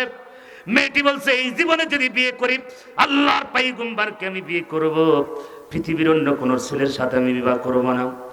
আমার ভাইয়েরা, শেষ পর্যন্ত মা বুঝাই, বাবা বুঝাই, কিন্তু মেয়েটি জানে না যে এটাই সে আল্লাহর পয়গম্বর। কথা বলে ঠিক কি? শেষ পর্যন্ত বাবা বোঝানোর পরে বললো, ও মা, তুমি যা চেয়েছো তাই পেয়েছো, ছেলেটি সুন্দর, ভদ্র, স্মার্ট, দেখতে তো সবকিছুই ভালো। মা তুমি ভুলে যাও আল্লাহর পয়গম্বর সুলাইমান আলাইহিস সালামের সাথে তোমার হবে না। মেয়েটি শেষ পর্যন্ত রাজি হয়ে গেল, বিয়ে হয়ে গেল। ফুলসজ্জা রাতে তিনি কি করবেন? আমার ভাইয়ের আল্লাহর পয়গম্বর সুলাইমান আলাইহিস সালাম চিন্তা করছে আমি যদি পয়গম্বর পরিচয় দিই মহিলা তো আমাকে ভালোবাসবে না। কথা বলেন ঠিক কিনা? বলে তুমি পয়গম্বর, আমার বাড়িতে জেলের কাজ করো, তুমি পয়গম্বর মার শুরু। কথা ঠিক না ভাইরা? শেষ পর্যন্ত কিতাবের ভিতরে আসছে যেদিনকে মেয়ের ফুলসজ্জা রাত, বাসর ঘর হলো না, তিনি চিন্তা করলেন আজকে আমি স্ত্রীর সাথে বাসর ঘর করব। শেষ পর্যন্ত তিনি সকালবেলা হয়ে গেল, তিনি শ্বশুরের সাথে মাছ ধরা নদীতে চলে গেল। যার পরে কিতাবের ভিতরে আসছে ওই দিনকে 30 নৌকা মাছ পেয়েছে। কত? কোন রেওয়াতে আসছে 70, কোন রেওয়াতে আসছে 70, আর কোন রেওয়াতে আসছে 30 নৌকা মাছ। এত মাছ, তার ভিতরে একটা বড় মাছ। কিন্তু রাজ দরবারে বসে আছে জিন্নাত নামক শয়তান, আসিক নামক পিএসটি। চিন্তা করলেন এই দেশের ক্ষমতা আসার পরে, এই মানুষটা আসার পরে দেখতেছি দিন দিন সব জিনিসের দাম বেড়ে যাচ্ছে, ঊর্ধ্বগতিতে বেড়ে যাচ্ছে। দেশের ভিতরে খুনাখুনি, মারামারি, লুটপাট, সন্ত্রাস, চাঁদাবাজ, দুর্নীতি, দেশের ভিতরে সব জিনিসের দাম বাড়িয়ে বেড়ে গেল। আল্লাহর পয়গম্বর সুলাইমান আলাইহিস সালাম এত তিনি তো এরকম না, তিনি তো রাজ্য খুব মেনটেন করতেন, কিন্তু এরকম হয়ে গেল কারণ কি? তিনি আসিফ কিন্তু পিএস কিন্তু ভাবে সেও তো জিন, আর জিনের খবর জিন জানে। কথা ঠিক কিনা? হঠাৎ করে তিনি গবেষণা করলেন এটা হতে পারে না, নিশ্চয়ই কোনো কোয়ালিটি কোনো ঘটনা আছে। আসিফ দাঁড়িয়ে আছে রাজ দরবারে, হঠাৎ করে তার দিকে ফলো করে দেখতেছেন এটা তো আসল পয়গম্বর না, এটা তো জিন নামক শয়তান। তিনি চিন্তা করলেন, কানের কাছে এসে বলছেন এখনো যদি তুই না শরীর তোর সব ফাঁস করে দিব, আমি কিন্তু জিন, ভাইয়ের আমার, সঙ্গে সঙ্গে জিন্নাত শয়তান চিন্তা করলো অবস্থা খারাপ, তাড়াতাড়ি পালানো লাগবে কি করে। রাজপর দরবার থেকে পালানো শুরু হয়ে গেল। তিনি উড়ন্ত অবস্থায় সাগরের পাশ দিয়ে নদীর ওপর দিয়ে চলে যাচ্ছেন। তিনি চিন্তা করছে, আমি তো সুলাইমানের আংটিটা গ্রেপ করেছি, এই আংটি কি করব। সঙ্গে সঙ্গে নদীর ভিতরে ফেলে দিলেন। নদীর মাছকে আমার আল্লাহ বললেন, এ মাছ, দ্রুত এই আংটিটা খাবারের মতন খেয়ে নে। ওই নদীর ভিতরে সবচেয়ে বড় মাছটি আংটিটা হরণ করলেন। আমার ভাইরা, ওই দিন সকালে জামাই সুলাইমান আলাইহিস সালাম আর জেলে মাছ ধরতে 30 নৌকা মাছ নিয়ে, তার ভিতরে সবচেয়ে বড় মাছটা, এই বড় মাছটা বিক্রি করলেন না। শ্বশুরকে বলছেন, আজকের এই মাছটা দিয়ে তোমাকে আজকে আমার মেয়েটা রান্না করে খাও। সুলাইমান আলাইহিস সালাম দরকার কি, বড় মাছটা দামে বিক্রি করে দেন। বলছে, না, আজকে তোমাদের ফুলসজ্জা রাত, আমার মেয়ে তো কিছুই তোমাকে খাওয়াতে পারবে না, আজকে নিজে হাতে রান্না করে বড় মাছ তোমাকে খাওয়াবে। শেষ পর্যন্ত আল্লাহর পয়গম্বর সাল্লাল্লাহু আলাইহি ওয়াসাল্লাম বাড়িতে আনলেন। জেলে বাড়িতে এনে মেয়েটাকে কুটতে দিয়েছেন, মেয়ে তুমি রান্না করবে, আজকে তুমি তোমার স্বামীকে খাওয়াবে। আল্লাহর পয়গম্বর সাল্লাল্লাহু আলাইহি ওয়াসাল্লাম ফুলসজ্জার রাত এসে যাবে, মেয়েটি আনন্দে চিন্তা করলেন, আমার স্বামীকে আজকে আমি নিজে হাতে খাওয়াবো। রান্না করতে যাবেন, মাছটা কুটার সঙ্গে সঙ্গে ভাইয়ের আমার, মাছটির গলের ভিতর থেকে আংটিটা বাইর হয়ে গেল। মেয়েটি চিন্তা করতে, এত সুন্দর আংটি, নিশ্চয়ই আংটিটা আমার স্বামীকে বাসর ঘরে আমি গিফট করবো। জোরে বলুন সুবহানাল্লাহ। আমার ভাইয়েরা কোথাকার মার, আমার আল্লাহ বলেন, আল্লাহু খায়রুল মাকিরিন, আল্লাহর সেই পৃথিবীতে কৌশল আর কেউ নাই উত্তম কৌশলকারী আমার আল্লাহ। আল্লাহ বলছেন, বান্দারে ফকির থেকে ধনী বানাতে পারি, ধনী থেকে আমি গরিব বানাতে পারি। জোরে বলেন কথা ঠিক কিনা? আমার পীরগঞ্জের ভাইয়ের, অল্প সময়ের ভিতরে আমি তো আপনাদেরকে নিয়ে দোয়া করবো। আল্লাহর পয়গম্বর সুলাইমান আলাইহিস সালাম বাসর ঘরে যাবে, মেয়েটি আংটিটা সুন্দর করে ধুয়ে রাখলেন। স্বামীকে বাসর ঘরে কিছুই দিতে পারবো না, একটা আংটি যদি আমার স্বামীর হাতে দিই স্বামী খুশি হয়ে যাবে। বাসর ঘরে চলে গেলেন, রান্না বান্না খাওয়া হয়ে গেল। ফুলসজ্জা রাতে যখন পাশাপাশি বসবেন, আল্লাহর পয়গম্বর খাটের ওই মাথায়, না ছেলের মেয়ে এই পাশে, মাঝখানে অনেক ফাঁকা। একবার কথা বলবে কি বলবে না, আল্লাহর পয়গম্বরও কথা বলবে কি বলবে না। এইভাবে দুজন অনেকক্ষণ হয়ে যাচ্ছে। সঙ্গে সঙ্গে জেলের মেয়ে বলছেন, যে আমার প্রাণের স্বামী, আপনি আমার স্বামী হয়েছেন, কিন্তু আমি আপনাকে এখন পর্যন্ত মন থেকে গ্রহণ করতে পারি নাই। কারণ আমার স্বপ্ন, আমার ধ্যান, আমার স্বপ্ন, আমার ধ্যান সবকিছু এই দেশের প্রেসিডেন্ট যিনি ছিলেন আল্লাহর পয়গম্বর সুলাইমান আলাইহিস সালামের সাথে আমার বিবাহ হবে। আমার সব কিছু এটা উজাড় করেছিলাম, ভালোবাসা, প্রেম, যা কিছু আমার সব পয়গম্বরের জন্য। সুলাইমান আলাইহিস সালাম চিন্তা করছে, এই সুযোগকে যদি আমি পরিচয় দিই, বাসর ঘর তো মায়ের শুরু হয়ে যেতে পারে। কথা ঠিক না? কারণ বলবে, তুমি সেই পয়গম্বর ভণ্ডামো করো, তুমি পয়গম্বর আমার বাড়িতে কাজ করো, আর তুমি পয়গম্বর, তো পয়গম্বর তুমি একেনকা। কথা ঠিক না? সুলাইমান আলাইহিস সালাম চিন্তা করলো না, পরিচয় দেওয়া যাবে না। সুলাইমান আলাইহিস সালাম বললেন, তাহলে তোমার সাথে তোমার প্রেম কি আর আমার জন্য হবে না? কই না, আমার সব কিছু ওখানেই, কিন্তু আমার বাবা মা যখন বিয়ে দিয়ে দিয়েছে, কি করা যায়? আজকে আসর ঘর আমি ভালোবাসা মহব্বত সব আপনার জন্য উজাড় করলাম। আর আংটিটা হাতের ভিতরে সঙ্গে সঙ্গে পরায়ে দিল। সঙ্গে সঙ্গে আল্লাহর পয়গম্বরের ভিতরে বলছে, আপনাকে তো আমি কিছুই দিতে পারছি না বাসর ঘরে, এই আংটিটা আপনার জন্য। আংটিটা দেওয়ার সঙ্গে সঙ্গে সুলাইমান আলাইহিস সালাম চিন্তা করছে, এটা তো আমার সেই আংটি, কোথা থেকে পেয়েছো? বলছে, আমি মাছ করতে যেই মাছটা আংটি পেয়েছি, এই আংটিটা চিন্তা করলাম বাসর ঘরে আমার স্বামীকে কি উপহার দেব, আমি এই আংটিটা আমার স্বামীকে দেবো। সুলাইমান আলাইহিস সালাম আংটি পরানোর সঙ্গে সঙ্গে সুলাইমান আলাইহিস সালাম বেহুশ হয়ে পড়েছে। মেয়েটি চিৎকার দিয়ে ঘর থেকে বাইর হয়ে গেল। চিন্তা করলো, কি আংটি দিলাম আর বেহুশ হয়ে গেল, নিশ্চয়ই কোনো পাগল ছাগল এমনি নদীর ধারে পড়েছিল, সে মেন্টাল। আবার দড়িয়ে যে মাকে বলছে, আমি বলেছিলাম বিয়ে করবো না, তুমি কোন পাগল ছাগল মেন্টালের সাথে বিয়ে দিছো, ও তো জ্ঞান হারিয়ে ফেলেছে। কি হয়েছে? বলছে, আংটিটা খালি হাতের ভিতর পরাতে দেরি, ও বেহুশ হতে দেরি। আমার ভাই, মেয়েটি ওই শাশুড়ি তো আবার তখন সুযোগ পাই গেল। জেলে কি বলছে, দেখো তোমাকে নিষেধ করেছিলাম ওই সব ছেলের সাথে তুমি বিয়ে দিও না, আর তুমি বলছো তুমি বললে ভালো ছেলে, হ্যান তার পাগল হয়ে তোকে তখন পানি মারি দিয়ে এসে দেখছো আর বেহুশ। হুশ হওয়ার পরে আল্লাহর পয়গম্বর পরিচয় দেবে কিভাবে? ভাইরা, আমি আপনাদেরকে এটাই বোঝাতে চাচ্ছি, অহংকার পৃথিবীতে করা যাবে, সব অহংকারের মালিক কে? এই জন্য আল্লাহ রাব্বুল আলামিন বলেন, হামিদ সবকিছু এই পৃথিবীতে আমি সৃষ্টি করেছি সব বান্দার জন্য। যা কিছু দিয়েছি আকাশ জমিন নিয়ামত সব কিছু দিয়েছি আমার বান্দার জন্য। তারা যদি আমার নিয়ামতের শুকরিয়া আদায় করে, আমি নিয়ামতের শুকরিয়া আদায় করলে আমি বান্দার নিয়ামত বাড়াই দেবো। জোরে বলেন কথা ঠিক কিনা? একটা কথা আমি আপনাদেরকে বলে যাই অল্প সময়ের ভিতরে, আমি আপনাদেরকে নিয়ে দোয়া করব মুসলমান ভাইয়েরা। আজ বাংলাদেশে কত এমপি কত মন্ত্রী চলে গেল, কোটি কোটি হাজার হাজার কোটি টাকা রেখে চলে গেছে, কিচ্ছু নিয়ে যেতে পারছে? আমি কিশোরগঞ্জ কয়েকদিন আগে আমার প্রোগ্রাম ছিল, আমি বললাম কিশোরগঞ্জবাসী, তোমাদের সৈয়দ আশরাফ তোমাদের জানো নেতা, তোমরা কি টাকা পয়সা দিয়ে বাঁচাই রাখতে পারছো, ধরে রাখতে পারছো? আমার আল্লাহ এমন একটা রোগ দিয়ে দিয়েছেন পৃথিবীতে, নাম হচ্ছে করোনা। এই করোনার কোনো কিছু দেখা যায় না, কোনো মেডিসিন খুঁজে পাওয়া যায় না। কথা বলে ঠিক কিনা? আল্লাহ বলেন এমন গজব দিয়েছি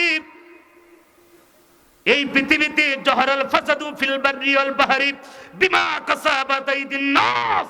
আল্লাহ বলে এই পৃথিবীতে যত গজব, ভূমিকম্প, সিডন, নার্গিস, সাইলাব যা পৃথিবীতে দিয়েছি বান্দা, সব তোদের হাতের কামা।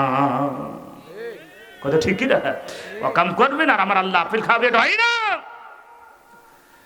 আমি বললাম ভাই, স্বরাষ্ট্রমন্ত্রী সাবেক নাসিম সাহেব, স্বরাষ্ট্রমন্ত্রী সাহেব সারা খতুন, ধর্মমন্ত্রী শেখ আব্দুল্লাহ দুনিয়া থেকে সব আউট হয়ে গেল। আমার ভাইয়ের একটা কথা আমি আপনাদেরকে, যমুনা গ্রুপের মালিক 50-60 কোটি টাকা খরচ করে করোনা থেকে বাঁচতে পারে না। এই কথা ঠিক কিনা? পত্রিকা, মিডিয়া, ইউটিউব সব জায়গায় এসেছি, বিদেশ থেকে 14 জন ডাক্তার এনেছিল, কিন্তু করোনা থেকে বাঁচতে পারে নাই। সংক্ষিপ্ত বলি, যমুনা গ্রুপের মালিক নুরুল ইসলাম বাবুল 60 কোটি টাকা খরচ করেছে, বিদেশি ডাক্তার 14 দিন তাকে সেবা দিয়েছে, পারে নাই, কোনো মেডিসিন নাই। তার 14 দিনের 15 দিনের মাথায় ডাক্তার যমুনা গ্রুপের মালিক বলছে, ডাক্তার সাহেব বাংলাদেশে আমার শ্বাসকষ্ট এত বেশি, আমার শ্বাসকষ্ট এত বেশি হচ্ছে, আমাকে একটু কি শ্বাসকষ্ট কমানো যাবে? প্রয়োজন হলে আমার সব সম্পদ আপনাদের নামে লিখে দিয়ে দিব, আমার শ্বাসকষ্ট কি একটু কমানো যাবে? ডাক্তার বলছেন, স্যার কোনো ক্ষমতা নাই, কোনো মেডিসিন নাই, কোনো ওষুধ নাই, এই শ্বাসকষ্ট একমাত্র আপনার কমাই দিতে পারে ওই ওপরের মালিক ছাড়া পৃথিবীর কোনো মানুষ পারবে না। আল্লাহু আকবার। মুসলমান ভাইয়েরা, ডাক্তার বলছে আইরে দুনিয়া, 17 দিনের মাথায় যমুনা গ্রুপের মালিক আউট হয়ে গেল। ডাক্তার বলছে আইরে দুনিয়া, কার জন্য বাড়ি গাড়ি, কার জন্য জমি জায়গা, কার জন্য টাকা পয়সা, কার জন্য মিল ফ্যাক্টরি? যমুনা গ্রুপের মালিক যখন মারা গেলেন, হসপিটালের ভিতরে স্ত্রীকে খুঁজে পাওয়া যায় না, সন্তানকে খুঁজে পাওয়া যায় না। যমুনা গ্রুপের স্ত্রী মালিক নুরুল ইসলাম বাবুল সাহেবের স্ত্রী কিন্তু একজন এমপি, জানেন কি? ঢাকা দোয়ারার নাকি নবাবগঞ্জের এমপি যমুনা গ্রুপের মালিক নুরুল ইসলাম বাবুলের স্ত্রী এমপি। কিন্তু ভাইয়ের আমার আজরাইলে হাত থেকে বাঁচতে পারে নাই। ডাক্তার বলছে আইরে দুনিয়া, কার জন্য বাড়ি গাড়ি, কার জন্য জমি জায়গা, কার জন্য টাকা পয়সা? আল্লাহ বলেন ওয়ালিকুল্লি উম্মাতিন আজাল, প্রত্যেকটি জাতির জন্য আমি একটা নির্দিষ্ট সময় বেঁধে দিয়েছি রে বান্দা। ক্ষমতার বড়াই করিস না, ক্ষমতার অহংকার করিস না, আমি আল্লাহ তোকে টান দিয়ে দেবো, গোষ্ঠী সহকারে চলে আসবি। আমার ভাইয়েরা, এমন একটা ঘটনা, নুরুল ইসলাম বাবুল দুনিয়ার জগৎ ছেড়ে চলে গেল। ডাক্তার বলছে আইরে দুনিয়া, এত টাকা পয়সা, ব্যাংক ব্যালেন্স, হাজার হাজার টাকা পয়সা রেখে চলে গেল। ডাক্তার বলছে স্ত্রী সন্তান, হসপিটাল তো দূরে থাক, হসপিটালের পাশেও তাদের খুঁজে পাওয়া যায় নাই। ডাক্তার বলছে আইরে দুনিয়া, কার জন্য বাড়ি গাড়ি, কার জন্য জমি জায়গা, কার জন্য টাকা পয়সা? এই জন্য এই দুনিয়ায় সব কিছু, মানুষ মরে যাবে, তার সব বন্ধ হয়ে যাবে, কিন্তু ভালো ভালো কাজ দুনিয়াতে থেকে যাবে। জোরে বলেন কথা ঠিক কিনা? লা ইলাহা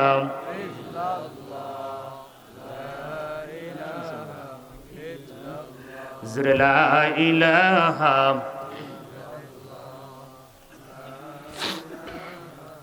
আপনাদের যে জিকিরের ভাব দেখতেছি, মনে হচ্ছে জীবন যায় যায় অবস্থা। আসলে হবে কোন কায়দায়? বিড়ি খাই খাই গলা সব শেষ।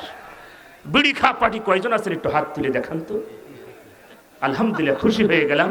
পীরগঞ্জের মানুষরা বিড়ি খাই না, আল্লাহ পাক সবাইকে ওলি হিসাবে কবুল করুন। আমিন, আমিন। এই যে এতগুলো মানুষ বিড়ি খাই না, এলাকার দোকানগুলো চলে কোন কায়দায়? বলেন হুজুর আমরা কেন বিড়ি খাবো? বর্তমানে আমরা এখন সিগারেট খাচ্ছি। অনেক মুরব্বী আছে বিড়ি টানতে টানতে লুঙ্গি খুলে ফেলে, তাও টান ছাড়ে না। এরম লোক আছে কিনা? একটু মোহাব্বতের সাথে জিকির হবে, লা ইলাহা জোরে লা ইলাহা। কবরে কি করে রবে একা একা, সবাই বসেন না। কবরে কি করে রবে একা একা, অন্ধকারে বাতি নাই, বন্ধ ঘরে সাথী নাই, অন্ধকারে বাতি নাই, বন্ধ ঘরে সাথী নাই, তোমার প্রিয় দেবে না তোমারই দেখা। ভাবো কবরে কি করে রবে একা একা, সবাই বলেন না, ভাবো কবরে কি করে রবে একা একা। মশারি নাই বালিশ নাই, কেমন করে ঘুমাবে ভাই, নাই আর কন্ডিশনের ঠাই, নাই হিটার পাখা, কথা ঠিক না? মশারি নাই বালিশ নাই, কেমন করে ঘুমাবে ভাই, নাই আর কন্ডিশনের ঠাই, নাই হিটার পাখা, নির্জন নিরালা নিঝুমে, শীত গরমে একই রুমে, কথা ঠিক না? নির্জন নিরালা নিঝুমে, শীত গরমে একই রুমে, থাকতে হবে টানা ঘুমে, বিধাতার লেখা। ভাবো কবরে কি করে রবে একা একা, ভাবো কবরে কি করে রবে একা একা। পাকা বাড়ি দামি গাড়ি, টাকা কড়ি কাড়ি কাড়ি, ছেড়ে দিতে হবে পারি, যাবে না থাকা, কথা ঠিক না?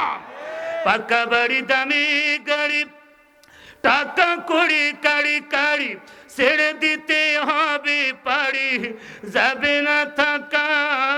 তোমার বসার চেয়ার টাকার সিন্ধুক, আত্মরক্ষার পিস্তল বন্দুক, কথা ঠিক না?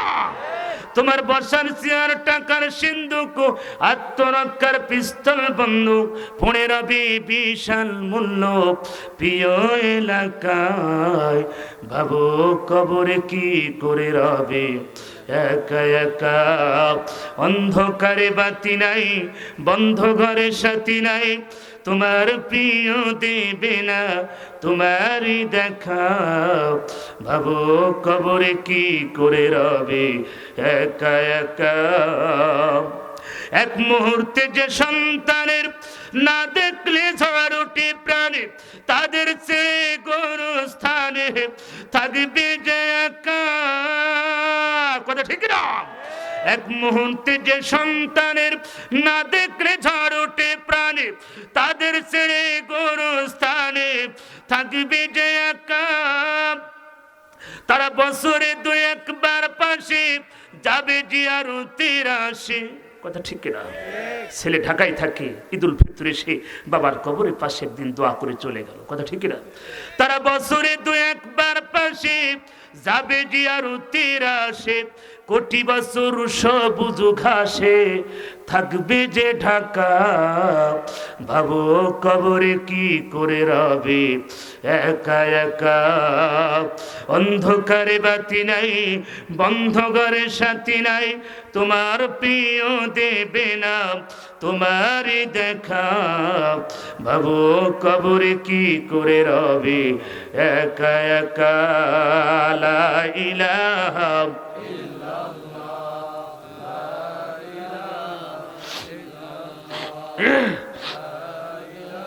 লা ইলাহা ইল্লাল্লাহ মুহাম্মাদুর রাসূলুল্লাহ সাল্লাল্লাহু আলাইহি ওয়াসাল্লাম। কষ্ট হচ্ছে আপনাদের?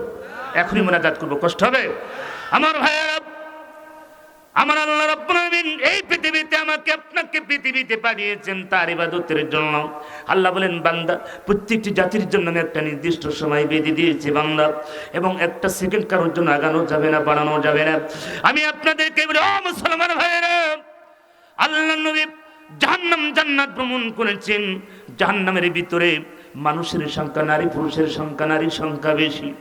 এক শ্রেণীর দেখতে পেলেন আল্লাহর নবী পৃথিবীতে এসে বললেন, ও নারী সমাজ পুরুষেরা তোমরা শোনো, আল্লাহর জান্নাতে যার জন্য মূল কয়েকটা কারণ আছে, তার ভিতরে একটা কারণ আল্লাহর পথে বেশি বেশি দান করো, দানের বিনিময়ে জান্নাতের পথ প্রসার হয়। জোরে বলুন সুবহানাল্লাহ।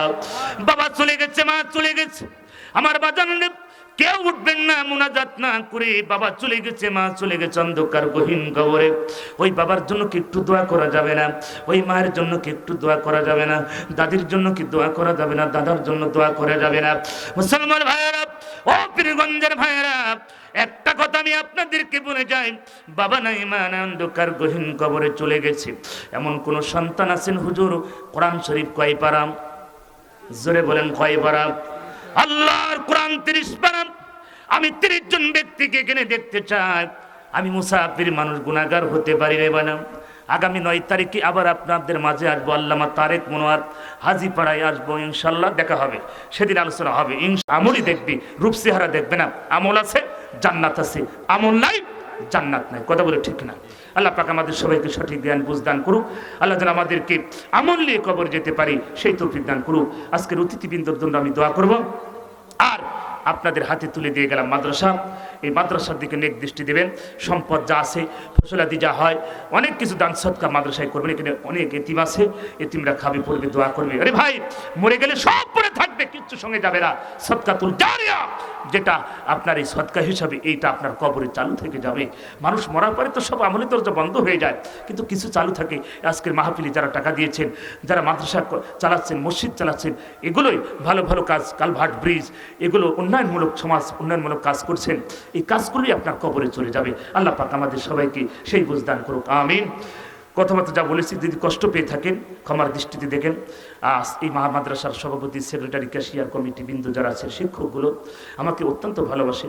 চেয়ারম্যান সাহেব, সাবেক চেয়ারম্যান, আমার মাদ্রাসার মহতামিম ভাই, তিনি বারবার মাঝে মাঝে খোঁজ খবর নেন, হুজুরের নেন, আমারও নেন। তা আসলে আমার মতন নগণ্য একজন ব্যক্তি আপনাদের সামনে কথা বলবে, এলেম কালাম নাই, তারপরে যতটুকু বলেছি, আমরা যেন আল্লাহ পাক আমাদের সবাইকে আমলের নিয়েতে, আমরা শুনেছি, আমরা যেন সবাই আমল করতে পারি। আল্লাহ পাক আমাদের সবাইকে কবুল করুন। আবার যদি আল্লাহ কবুল করে আবার দেখা হবে। সে পর্যন্ত ভালো থাকেন, সুস্থ থাকেন। আসসালামু আলাইকুম ওয়া রাহমাতুল্লাহি ওয়া বারাকাতুহু। কিছু বলার থাকলে বলেন। আল্লাহুম্মা বারিক আলহামদুলিল্লাহি রাব্বিল আলামিন। ربنا ظلمنا أنفسنا وإن لم تغفر لنا وترحمنا لنكونن من الخاسرين ربنا يا ربنا মাফ করো মালিক, জীবনের সব গুনাহ তোমার কারণে মালিক, যত গুনাহ করে তোমার বান্দার সাধ্য আছে মাওলা তত গুনাহ করে। ও আরশের মালিক, জমিনের মালিক, তুমি তোমার কুদরতের নজর দিয়ে তাকিয়ে দেখো আল্লাহ, রংপুর জেলা, রংপুর বিভাগ, পীরগঞ্জ থানা, মাহবুব মিল্কি, আল্লাহ মদিনাতুল উলুম নুরানি হাফিজিয়া মাদ্রাসা তিনখানা লিল্লাহ বোর্ডিং এর উদ্যোগে ইয়া আল্লাহ, বিশাল কোরআনের মাহফিল, আজকের এই মাহফিল কিয়ামতে মুসিবতে আমাদের সকলের জন্য তুমি নাজাতের জারিয়া করে দাও ইয়া মালিক। আজকের মাহফিলের সুযোগ্য সুনামধন্য সভাপতি অসুস্থ জনাব আলহাজ মোহাম্মদ আজিজুল ইসলাম, আল্লাহ তোমার এই গোলামকে তুমি কোরআনের জন্য কবুল করে নাও। আল্লাহ তুমি তাকে সুস্থতা দান করো, নেখায়াত দারাজ করো ইয়া রাব্বুল আলামিন। ওগো আল্লাহ, তুমি আমাদের মালিক, গোটা পৃথিবী রাজ্যের ক্ষমতা তোমার হাতে গো আল্লাহ।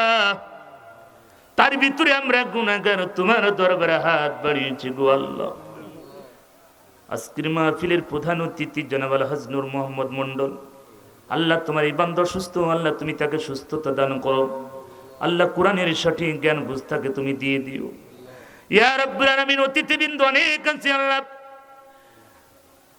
বীরগঞ্জ পৌর মেয়র মাহমুদ থেকে শুরু করে সাবেক চেয়ারম্যান, বর্তমান চেয়ারম্যান হাত তুলেছে গো আল্লাহ। আল্লাহ তোমার প্রত্যেক গোলামকে তুমি কোরআনের জন্য কবুল করে নাও আল্লাহ। অ্যাডভোকেট মোহাম্মদ তাজিমুল ইসলাম শামীম ভাই, জনাব মোহাম্মদ রবিউল ইসলাম, জনাব মনজুরুল হোসেন মন্ডল, আল্লাহ আরিফুল ইসলাম ভাই, আল্লাহ সাদিকুল ইসলাম ভাই, হাসিন আলী আল্লাহ মন্ডল, সাইফুল ইসলাম এনামুল হক, তিনি আল্লাহ তোমার প্রত্যেকটি বান্দাকে কোরআনের জন্য কবুল করে না। রব্বুল আলামিন আজকের মাহফিলের বিশেষ আলোচকবৃন্দ মাওলানা মোহাম্মদ শামসুল আলম, হাফেজ মাওলানা মোহাম্মদ নজরুল ইসলাম, হাফেজ মাওলানা নূর মোহাম্মদ জাদি, আল্লাহ তোমার এই প্রত্যেকটি গোলামকে কোরআন প্রসারের তুমি সৈনিক বানিয়ে দিও। ইয়া আল্লাহ যতদিন বেঁচে থাকবে তোমার ইলম চর্চা করতে পারে এবং প্রসার করতে পারে সেই তৌফিক দাও। তোমার প্রত্যেকটি আলেম বান্দাকে আলেম হিসাবে তুমি কবুল করে নিও রব্বুল আলামিন। অত্র প্রতিষ্ঠান কারা তুমি কবুল করে না। অত্র প্রতিষ্ঠানের সভাপতি, সেক্রেটারি, ক্যাশিয়ার, কমিটি বৃন্দ আল্লাহ যারা আছে, আল্লাহ তোমার প্রত্যেক গোলামকে তুমি কবুল করে নাও ইয়া আল্লাহ। আমি গুনাহগার বলে হাত ফিরে দিনের মালিক, গুনার বোঝা মাথায় নিয়ে তোমার দরবারে হাত বাড়িয়েছি আল্লাহ। এই প্রতিষ্ঠান খানা কয় বছর ধরে আমি আসি আল্লাহ, তোমার রহমত এই প্রতিষ্ঠানের প্রতি আল্লাহ খাস রহমত তুমি নাজিল করো। এই মাদ্রাসার আল্লাহ শিক্ষকগুলোকে কবুল করো, ছাত্রদের মেধাসিদ্ধি তুমি খুলে দাও। যে 8টা সন্তান কোরআনের হাফেজ হয়েছে গো আল্লাহ, তোমার কোরআনের হাফেজ আমি হতে পারে নাই রে মালিক। এত বড় একটা নিয়ামত আল্লাহ, ওই 8টা সন্তানকে তুমি কবুল করো, তাদের মেধাসিদ্ধি খুলে দাও আল্লাহ, বড় আলেম হতে পারে সেই তৌফিক দিও। এই হাফেজের পিতামাতা গুলোকে তুমি কবুল করে নিও গো আল্লাহ রব্বুল আলামিন। আজকের এই মাহফিলের অতিথিবৃন্দ যারা আছে আল্লাহ সবাইকে কবুল করো। গভীর রাত পর্যন্ত নির্বাচিত চেয়ারম্যান সাহেব বসে আছে, যুবক মানুষ আল্লাহ, তোমার এই গোলামকে তুমি জনগণের খেদমতকারী হিসাবে তুমি কবুল করে নাও ইয়া আল্লাহ। তার দ্বারাই ভালো ভালো কাজ যেন সমাজে হয় আল্লাহ তুমি কবুল করে নাও। আমার সাদিকুল ভাইকে নামাজি, দিনদার, ইমানদার আল্লাহ, তার পরিবার সহকারে তুমি কবুল করে দিও। আব্বা আম্মা যদি বেঁচে থাকে নেক হায়াত দাও, আর যদি মারা যায় কবরে আযাবগুলো মাফ করে দিও রে মালিক। আমি গুনাহগার বলে হাত ফিরাইয়ে দিও না। এই পীরগঞ্জ আসলে যারা ভালোবাসে মহব্বত করে আল্লাহ, তোমার বান্দা মাওলানা ওবাইদুল্লাহ সাহেব আল্লাহ, তার পরিবার সহকারে তুমি কবুল করে দাও। আমার আতিককে কবুল করে নাও ইয়া রাব্বুল আলামিন। আমার হাসানকে কবুল করে নাও। যত যুবক এই মাহফিলে হাত তুলেছে আল্লাহ তুমি কবুল করো আল্লাহ। প্রত্যেকটি যুবককে তুমি নামাজি, দিনদার, ইমানদার বানায়া দাও। অত্র প্রতিষ্ঠানখান আল্লাহ কিয়ামত পর্যন্ত তুমি জারি রেখে দাও। তোমার রহমত খাজানা দিয়ে ভরপুর করে দাও গো মালিক। সারা বিশ্বের মুসলমানদের জন্য সাহায্যকারী হয়ে যাও। বাংলাদেশে কোনো গজব আযাব তুমি আর দিও না রে আল্লাহ। করোনা চলে গেল মালিক, তুমি আমি অমিক্রণ দিয়ে চললা, এই অমিক্রণ থেকে আমাদের সবাইকে তুমি বাঁচাও। তুমি আমাদের মালিক, তুমি ছাড়া বাঁচানোর মতন মালিক আর কেউ নাই রে আল্লাহ। আল্লাহ আমাকে তুমি মাফ করে দাও আল্লাহ। সারা পৃথিবীর মুসলমানদের জন্য সাহায্যকারী হয়ে যাও। বাংলাদেশের প্রতি খাস রহমত নাজিল করো ইয়া আল্লাহ। এই বিভাগের প্রতি খাস রহমত নাজিল করো, জেলার প্রতি খাস রহমত নাজিল করো, এই থানার প্রতি, এই মিল্কের প্রতি, এলাকার প্রতি তুমি খাস রহমত নাজিল করো গো আল্লাহ। অভাবটন দূর করে দাও, গজব আযাব তুমি উঠায় নাও ও গো আল্লাহ। যত তোমার বান্দা বান্দিরা এসেছে রে মালিক, তোমার প্রত্যেক বান্দাকে কবুল করে নাও। জান্নাতে যাইতে যত নেকি লাগে তুমি আমাদের আমলনামায় লিখে দাও। তোমার পাগল বান্দারা বসে আছে রে আল্লাহ, এই ঠান্ডার ভিতরে বসে আমির আমির করছি আল্লাহ। তোমার প্রত্যেক বান্দাকে তুমি কবুল করে নাও। পর্দাড়ালের মায়েরা বসে আছে আল্লাহ, মা বন্ধুকে খাদিজার মতন, আয়েশার মতন চরিত্র দিয়ে দাও। মনের গোপনের অসুখ তুমি গোপনে মিটায় দাও। যাদের স্বামী ভালো না স্বামী বাধ্য করে দাও। যাদের সন্তান হয় না কোলে সন্তান দিয়ে কোল ভরে দাও রব্বুল আলামিন। প্রত্যেকটা মা বোনকে খাদিজার মতন, আয়েশার মতন চরিত্র দিয়ে দাও। কিয়ামতের ময়দানে মা ফাতেমার সঙ্গে তুমি বানায়া দিও ও মালিক। এখানে যত মানুষ হাত তুলেছি আল্লাহ, জানি না কার মনে কি চাপা, আল্লাহ তোমার প্রত্যেক বান্দার মনের চাপা তুমি পূরণ করো আল্লাহ। আমার হাফেজ সাহেব এই মসজিদ মাদ্রাসার আল্লাহ মহতামিম সাহেব সবসময় যোগাযোগ রাখতেন, আমার ভাইজান সাবেক চেয়ারম্যান তিনি সবসময় যোগাযোগ রাখতেন। আল্লাহ তোমার এই গোলামদেরকে তুমি কোরআনের জন্য কবুল করাও। এই মাদ্রাসার সভাপতি হাসান ভাই সহ করে আল্লাহ যত মানুষ এখানে হাত তুলেছে আল্লাহ তোমার প্রত্যেক বান্দাকে তুমি কোরআনের জন্য কবুল করে নাও। এই মাদ্রাসার প্রতি খাস রহমত তুমি নাযিল করো আল্লাহ। আগামী 9 তারিখে দিনের মাহফিলখানা তুমি কবুল করে নিও রব্বুল আলামিন। এই পীরগঞ্জের যারা অভিভাবক, এই থানার ওসি থেকে শুরু করে প্রশাসনের বাইরা আল্লাহ যারা দায়িত্বশীল আছে আল্লাহ সবাইকে তুমি কবুল করো আল্লাহ, সবাইকে সঠিক বুঝদান করো। সারা পৃথিবীর মুসলমানদের জন্য তুমি সাহায্যকারী হয়ে যাও রব্বুল আলামিন। আমি গুনাহগার রে মালিক, আমি গুনাহগার বলে হাত ফিরিয়ে দিও না রে মালিক। এই গভীর রজনীতে আমি হাত তুলেছি আল্লাহ, যাদের বাবা নেই মা নেই, বাবা চলে গেছে, মা চলে গেছে অন্ধকার গভীর কবরে। আমি যদি বাড়িতে যাইতাম আমার আব্বা একবার মেন গেটে একবার কেজি গেটে আসতো, কিন্তু আজ 3টা বছর বাবা নাই, বাবা ডাকে না, মেন গেটে আসে না, কেজি গেটে আসে না। ফজরের আজানের সময় ডাকতো বাবা হুসাইন, আজ আমার বাবা নাই, মসজিদের সামনে ঘুমিয়ে আছে। ওগো আল্লাহ, যেই বাবা কষ্ট করে মানুষ করেছে আমাদেরকে, সেই বাবা অন্ধকার মাটির তলদেশে কেমন আছে জানি না। ওগো আল্লাহ, আমি সন্তান হিসেবে দোয়া করি আমার আব্বার কবর আযাব তুমি মাফ করে দিও, কবর আযাবকে তুমি মাফ করে কবরটা তুমি জান্নাত বানাইয়া দিও। আমার মা জননী বেঁচে আছে, নেখায়াত দারাজ করো, সুস্থতা দান করো আল্লাহ। ইয়া রাব্বুল আলামিন, দাদা দাদি নানা চাচা চাচি আল্লাহ আমাদের সবাইকে তুমি কবুল করো। ইয়া আল্লাহ আমাদের সবাইকে তুমি মাফ করে দাও। বাবা কি জিনিস আমরা বুঝতে পারি না, বাবা কত কষ্টে বাবা আমাদেরকে মানুষ করেছে। মা 10 মাস 10 দিন আলুর বস্তার মতন করে টেনে টেনে মানুষ করেছে। যেই মা ঘুমাতে পারে না রে মালিক, যেই বাবা কষ্ট করে পিঠ পুড়িয়ে পুড়িয়ে আমাদের জন্য খাবার এনেছে, যেই মা 10 মাস কষ্ট করে আলুর বস্তার মতন করে টেনে টেনে মানুষ করেছে, সেই আমি তো বুঝি, আমার একটা সন্তান আমি তো বুঝি এখন বাবা আমার বাবার এরকম কষ্ট করেছে। বা ওগো আল্লাহ, ওই বাবা মার আমাদের যাদের চলে গেছে বাবা মার কবরগুলো জান্নাত বানায়া দাও। আমাদের বাবা মা যারা বেঁচে আছে আল্লাহ সবাইকে নেককার দিনদার ইমানদার নেক হায়াত তুমি বাড়াইয়া দাও রব্বুল আলামিন। আজকের এই মাহফিলখানা কবুল করো, কাউকে তুমি মজলিস থেকে খালি হাতে ফিরাইয়া দিও না।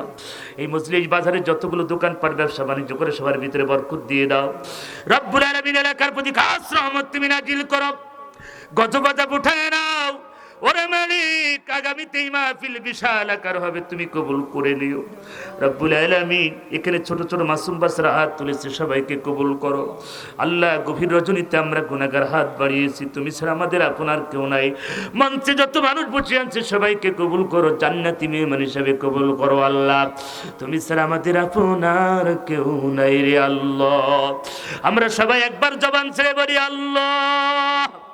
একটু আল্লাহকে ডাকেন না, আল্লাহ ও আল্লাহ।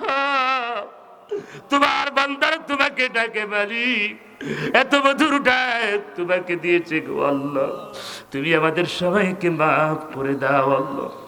আমি গুনাহগার বলে হাত ফিরাইয়া দিও না আল্লাহ। ভালোভাবে যেন আমি আবার গন্তব্যস্থলে পৌঁছাইতে পারি, সারা পৃথিবীর মুসলমানদের জন্য সাহায্যকারী হয়ে যাও। আলেম ওলামাদেরকে মুক্ত করে দাও আল্লাহ। কোরআনের পাখিগুলো কোরআন প্রচার করতে পারে সেই তৌফিক দিয়ে দাও। শেষ কথা বলি আল্লাহ,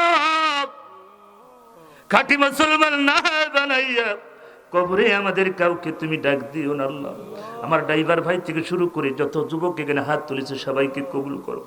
এই মোনাজাত করি মালিক তোমার দরবারে, আযাব দিও না এলাকাবাসীর কবরে, আযাব দিও না আব্বা আমার কবরে।